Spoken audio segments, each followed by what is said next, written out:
Good morning, friends. Today, I have the pleasure of inviting Dr. P. Ramanujam, Director ELTC, Gudlavalleru Engineering College, to give his keynote talk on microteaching, what, why, and how. Before introducing you to the concept of microteaching,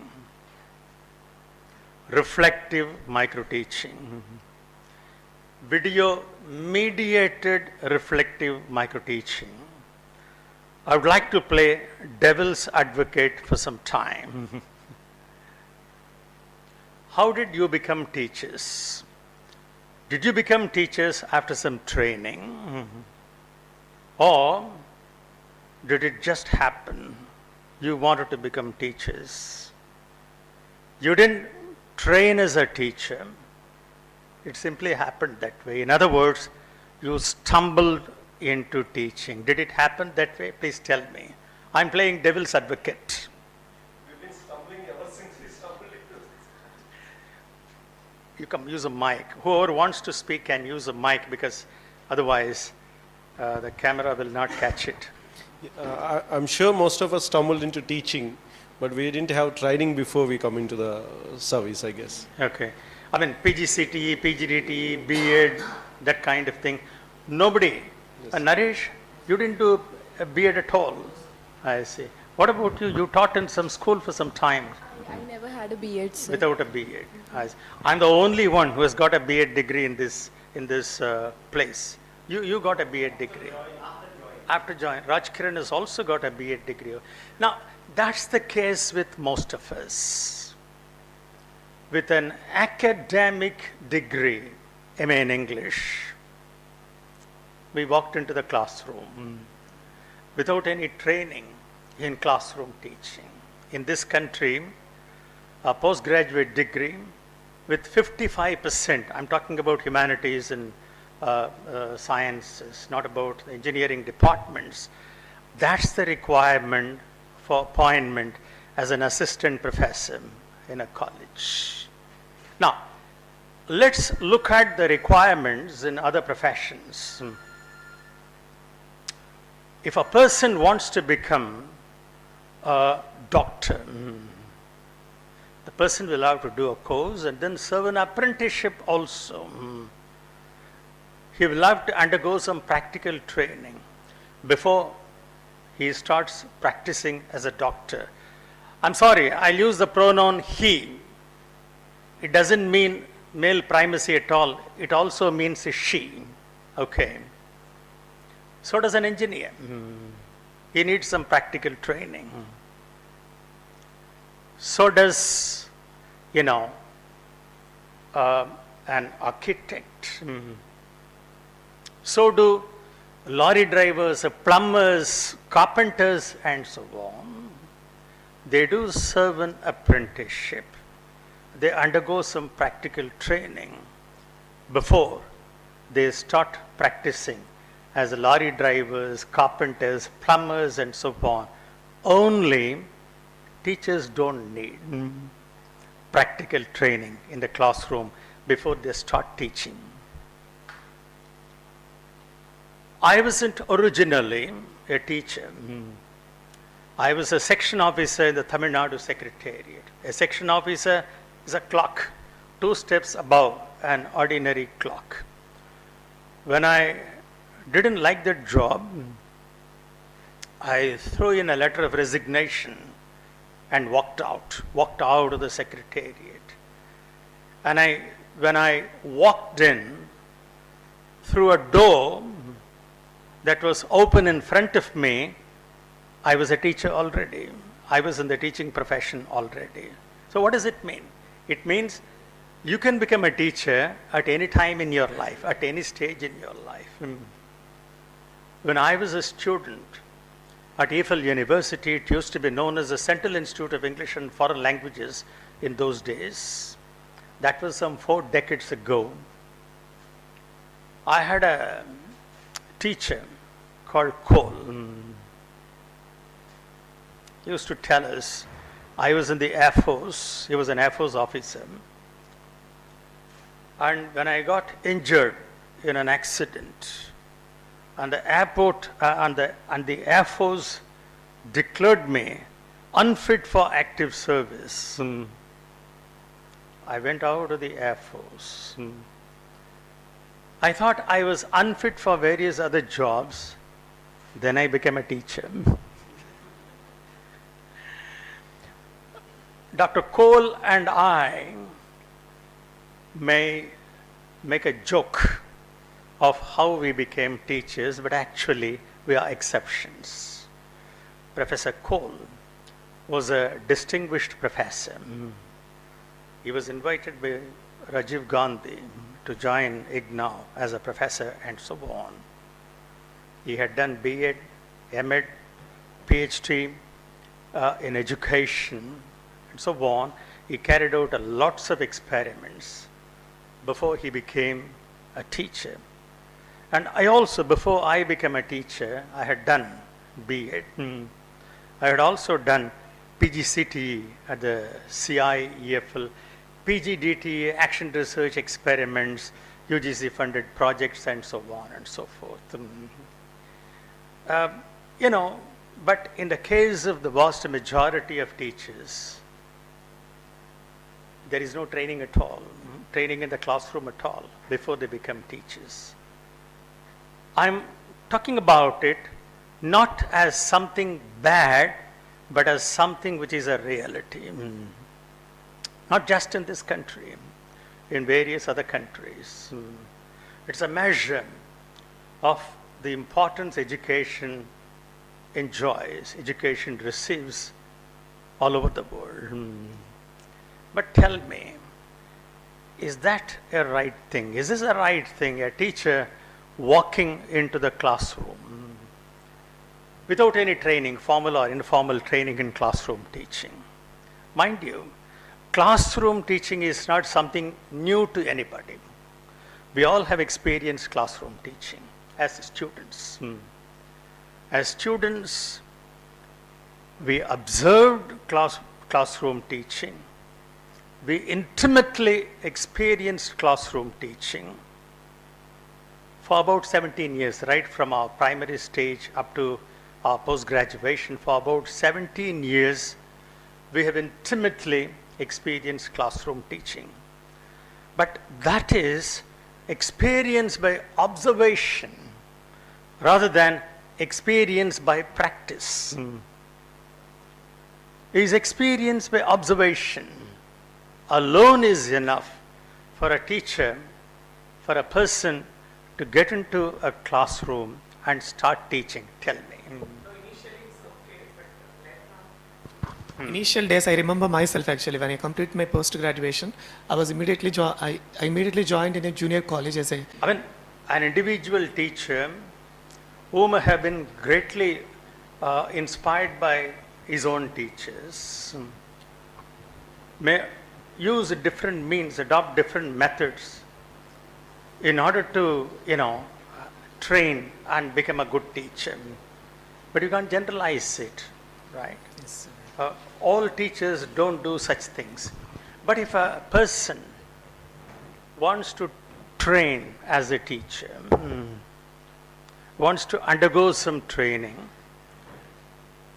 it's not necessary for the person to undergo formal training such as B.Ed, M.Ed, PGCT, DT, and so on. Various means are available. I'm going to talk about 4 of them here. Next slide, please. Paul, in classroom teaching, teaches under the guidance of a senior teacher, under the supervision of a senior teacher. 4 years ago, when we introduced faculty mentoring in this college, it was supervised teaching we introduced. The trainee goes, sits in the class of this senior teacher, supervisor, observes his or her teaching, and then he goes into his own classroom, starts teaching. The senior teacher, trainer, supervisor sits in his classroom, observes his teaching, gives feedback to him, supervised teaching, something that we do in our department. Secondly, auxiliary teaching. In auxiliary teaching, you have a main teacher, a senior teacher, and a supporting teacher. Auxiliary teaching means a supporting teaching. The auxiliary teacher, the main teacher, the senior teacher, does the bulk of teaching. And the auxiliary teacher does only one aspect of the lesson. Or he is in charge of one activity that students are required to do within the same class. This is called auxiliary teaching.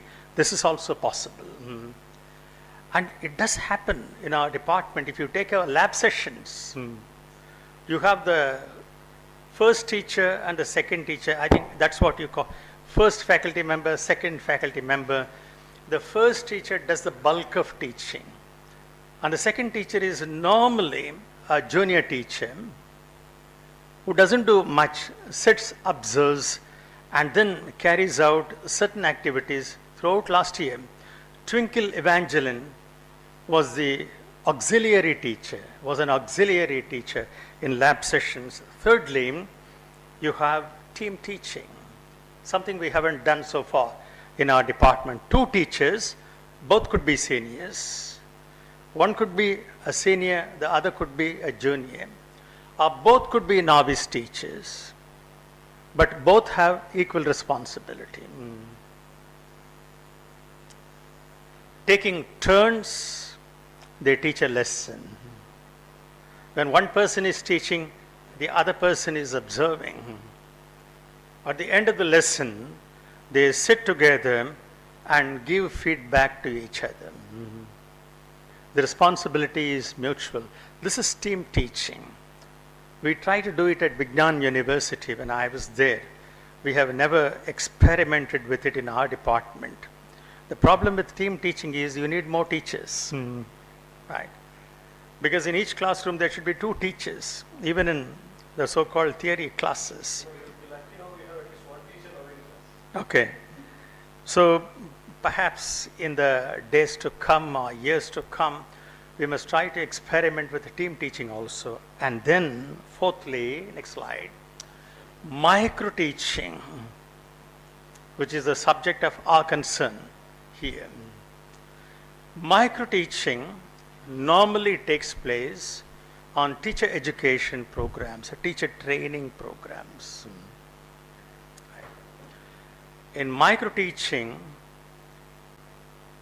and he teaches one single concept of content using one particular skill. We'll come to it later. Yesterday we discussed it.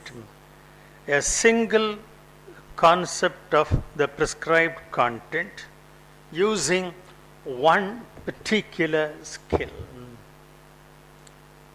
And the students are his own fellow trainees. In a typical microteaching class, you don't have real students. The students are the fellow trainees. There is no reason why you shouldn't have real students. You can have, right?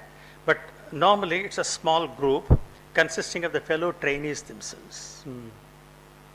And some of the fellow trainees play the role of observers, peer observers. And there is a supervisor, mentor like me. At the end of each micro lesson, there is a feedback session. Both the peer observers and the supervisor give feedback to the teacher. And before that, of course, the teacher prepares a micro lesson, right, lesson plan, and then hands it over to the observers. I decided against this lesson plan because, it's often distracting.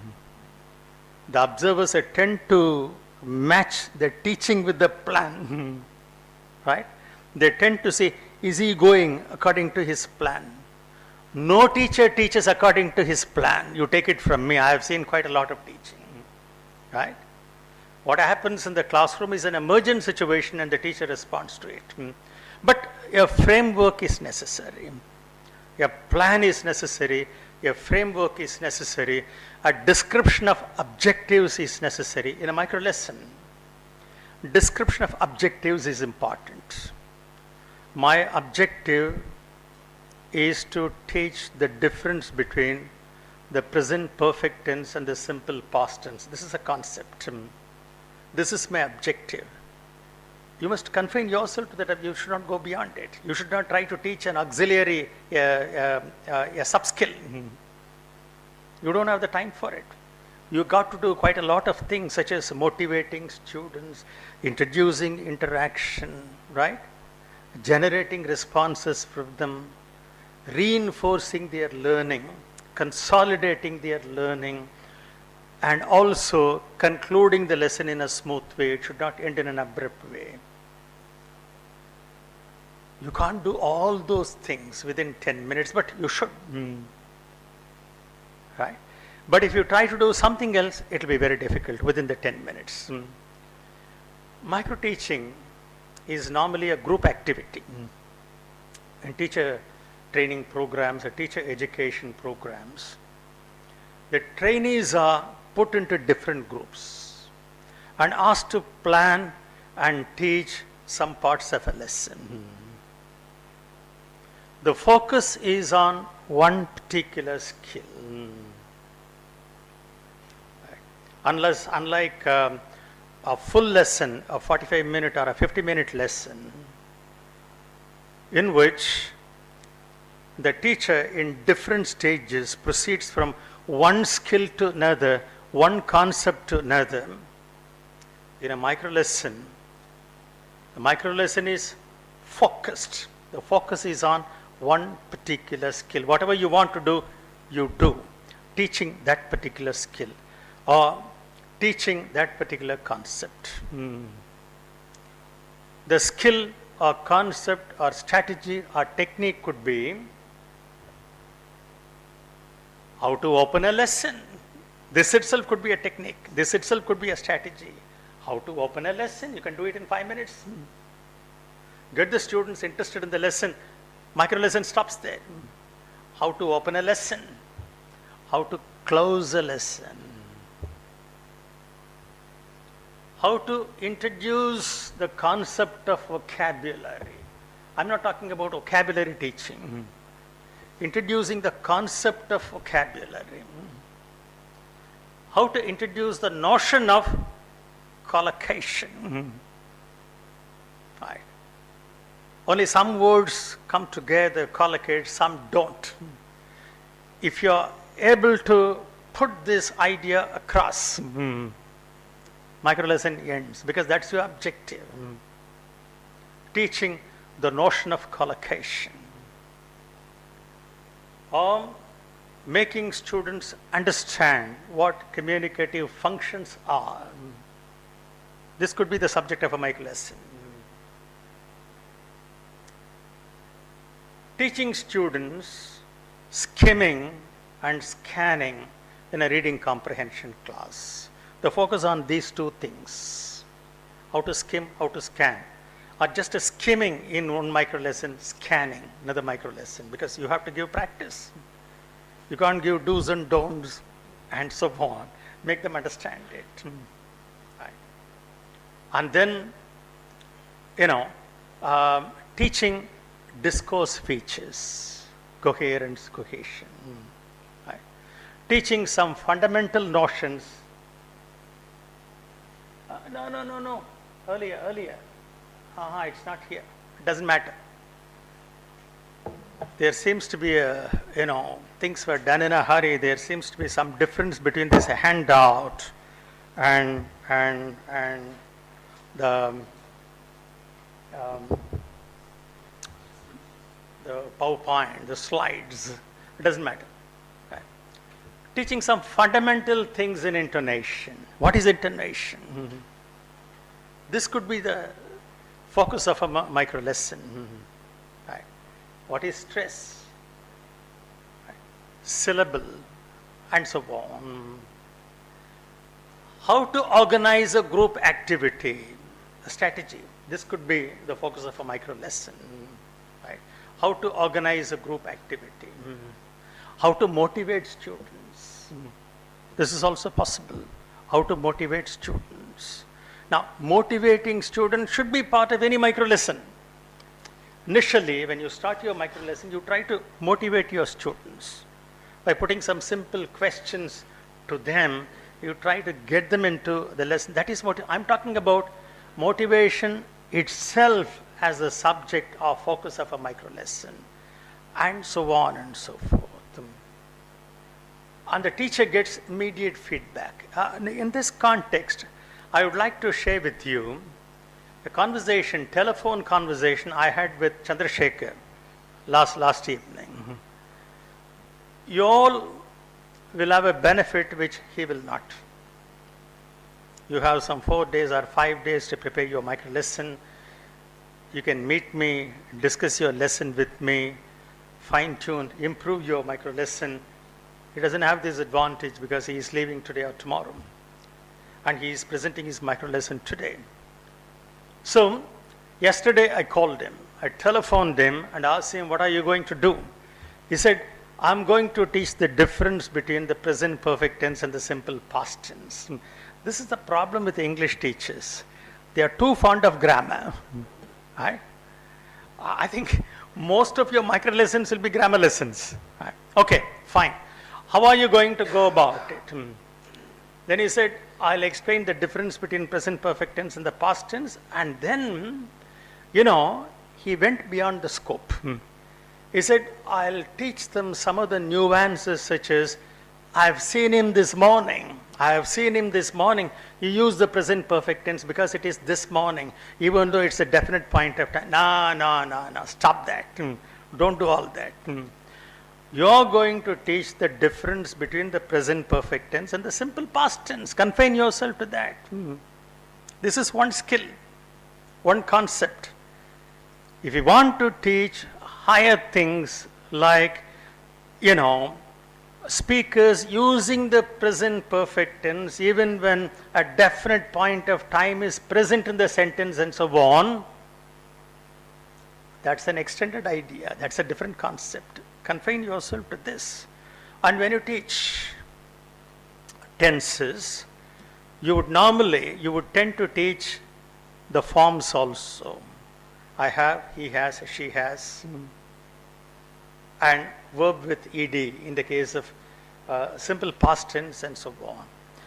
Okay, sir, I'll teach that also. No, you don't have the time for it. You won't be teaching that. You have already taught that in an earlier class. Right? You have already done that. You have taught the forms of different tenses already. And probably you will write the forms on the board. And then perhaps you will introduce a situation. Something very well known to the students. You will ask a question. They will answer the question. The first question, you will ask the first question in such a way that they come out with the present perfect tense as their answer. Second question in such a way that they come out with a simple past tense as the answer. You write them on the board. Then more questions. Why did you use the present perfect tense here, simple past? Because you are talking about the same thing, same idea, same situation. You are using the present perfect tense at one place, a simple past tense at another place. Why? Quiz them. Then they will start thinking. Actually, they have not used. You have used. In your first question, you have used the present perfect tense. And that prompted them to use the present perfect tense in their answer also. In the second sentence, you use the simple past tense, which prompted them to use a simple past tense in their answer. You have done it. They have not done it. But you have made them feel that they have done it. And you write the sentences on the board, ask them, quiz them, why they have used present perfect tense in one sentence, simple past tense, another sentence, when both sentences relate to the same action. Okay? They will start thinking. Now, the problem with a peer group acting as students is the peer group knows grammar. And so if this question is put to the peer group will say, we use the present perfect tense there because, according to the rules of grammar and so on. The peer group should play its role properly. They are students. They don't know. Right? So, they should pretend ignorance. You ask me a question, right? They should pretend to be ignorant.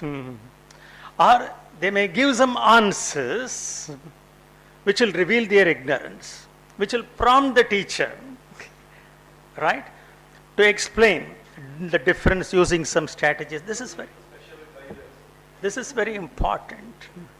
Sometimes you must put yourself in the shoes of students also, right?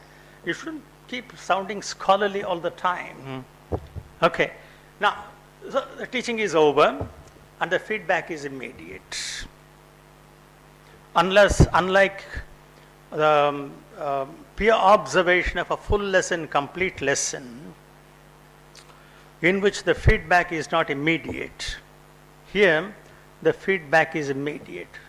After 10 minutes, the teacher explains to the peer observers and the mentor, this is what I plan to do, and this is what I have done. I have succeeded, I have implemented my plan successfully, or my implementation fell short of my plan. It will always fall short of your plan. And the teacher should have the honesty to explain, this is how I planned, this is how it turned out in the classroom. 1 minute, right? And then the observers will respond. They will talk about different things. In particular, their feedback will be on how well the teacher managed the skill, handled the skill, or how poorly the teacher handled the skill. And they may even suggest, after all, they are also teachers like you. And on the basis of their own impression, their estimate, their understanding, their perceptions, and so on, they may suggest, right? They may make some suggestions for improvement too. This is mutual because later you're going to do the same thing. You're going to give them feedback later. So it's mutual.